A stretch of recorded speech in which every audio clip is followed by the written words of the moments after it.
महाराष्ट्राचे housing minister, Rashtrawadi पक्षाचे नेते डॉक्टर जितेंद्र आव्हाड गोव्यात ऑब्झर्व्हर म्हणून पक्षाकडून पाठवले गेले आहेत आणि ज्या 13 जागा NCP इथं लढत आहे त्या सर्व कॉन्स्टिट्युएन्सी जाऊन भेट देत आहेत आणि गोव्यामध्ये NCPचा एक प्रमुख आणि एक स्ट्रॉंग चेहरा म्हणजे मिकी पाशेको नुवे कॉन्स्टिट्युएन्सीमधनं आहेत. जितेंद्र आव्हाड यांनी आता एक प्रचार केला, त्यांचंही भाषण इथं झालं. आव्हाड साहेब, ही तुमची सेफ सीट म्हणताय का? त्याचं जो नाव आहे, त्याचा जो या मतदारसंघात लोकांचं जे प्रेम आहे त्याच्यावरती, मला वाटतं ही आमच्या दृष्टीने एक महत्त्वाची सीट आहे आणि no seat is safe. You have to fight to the last. तुम्हाला शेवटच्या क्षणापर्यंत लढावं लागतं. अति आत्मविश्वास घातकी ठरतो, पण मिकीचा हा बालेकिल्ला आहे असं म्हणायला काय हरकत नाही. 4 वेळेचे आमदार आहेत ते, 2 वेळा तुमच्या पक्षाकडनं, पण मध्यंतरी काँग्रेस आणि इतर ठिकाणी ते गेले होते. असं आहे की हे गोव्यामध्ये साधारण चालतंच.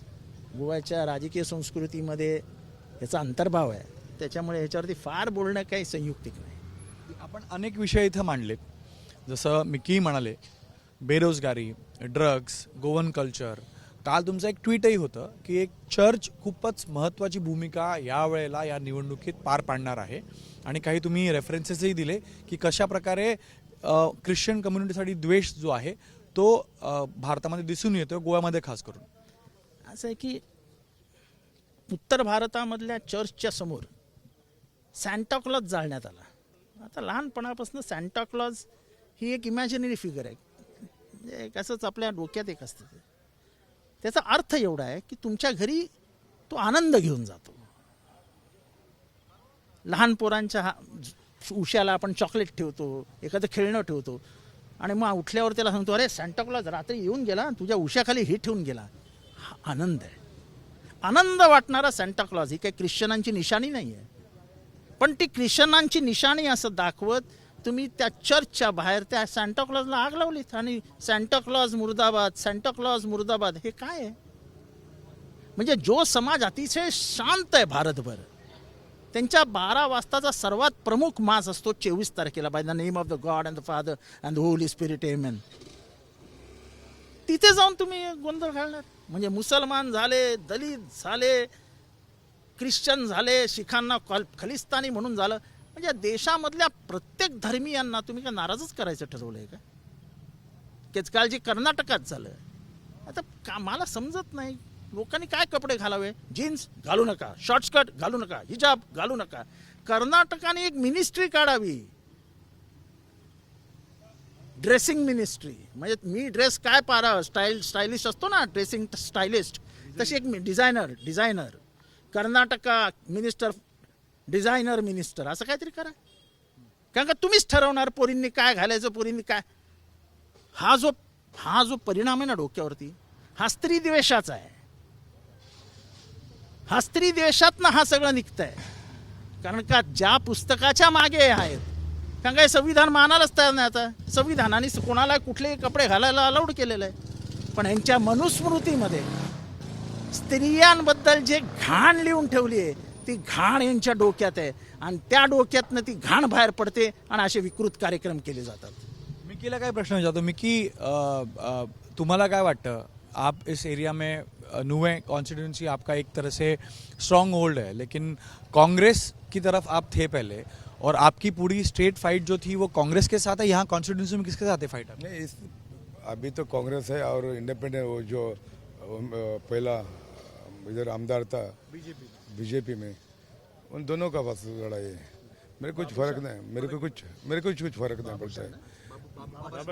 मेरे को Baba Shan is clearly supported by BJP.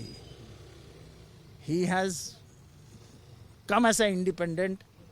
He has told them, you give me money, I will spend it, get elected and get back to you.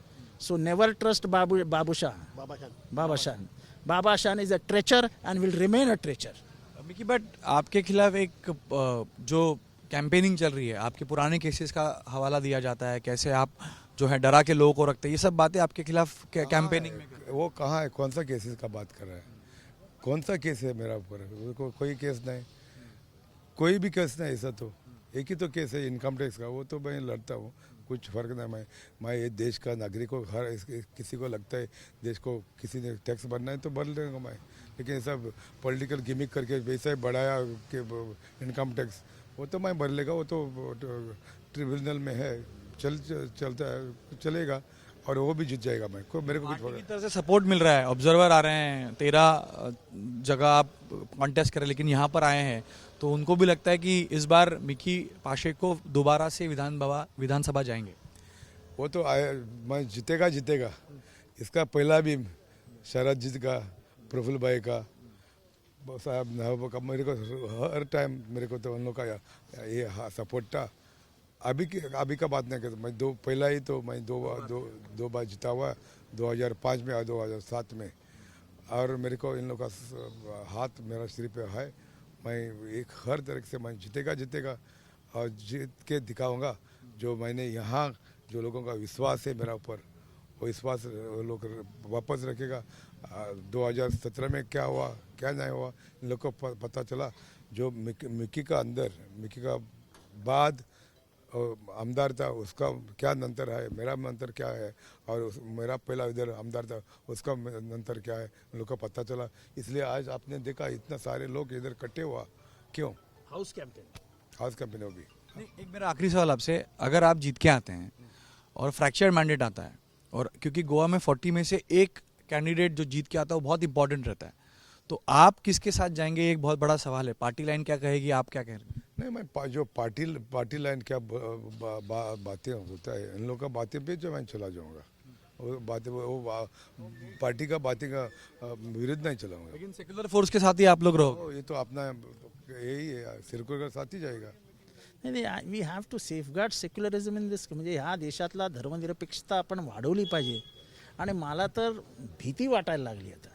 काल ज्या पद्धतीने तिरंगा खाली खेचण्यात आला हे बरोबर नाही. तर मिकीच्या प्रचारासाठी जितेंद्र आव्हाड गृहनिर्माण मंत्री राज्याचे पोहोचले आहेत, महाराष्ट्राचे, आणि आशावादी आहेत की नुवे कॉन्स्टिट्युएन्सीमधून मिकी पाशेको हे निश्चितपणे निवडून येतील.